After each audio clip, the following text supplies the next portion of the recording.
chearde, is mis a crachar ó farain, agus tá mé hasú I grí lár deisceart ar watha agus fáinne golín, agus tá mé ag an common peile is sinne I gcónaí Ard Mhacha. Seo é club Ríomhphost, Ríomh Pádraig Ríomhphost, agus seo é páirc Lacraí agus Macháil. Inis, inniu bhí mé ag taispain Steve má ról thart ar an club. Tarlum.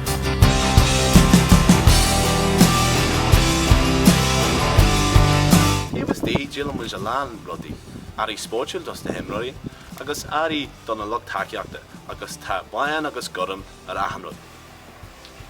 Tí mar táú? Tá mé go maiid ar mai agad. Ínta mai. Inis, cén bblion an doscail an seapa? Doscail an seapa sa bhléon go bhéile a seol. Ínta mai, agus tíam Jansaí bhain dearig an seo. Tí an scéala sin. Tá siad aon tar cáiltíte leis na contíthe. An bhfuil tú pródú leis an seapa? Tá mé aon tar bráidú leis an seapa. Inis, tá mé an tíim mí ceart an mar tal fecha, agus seo aid céim sa leicid do na Mae céim na land yn y blaen ar eile seo, Ibrion sa gydona, tíbhíor na blaen. Tá bar anim na yn yw'r baile far an agil seo, an spelling. Ac yn is, sílim go miú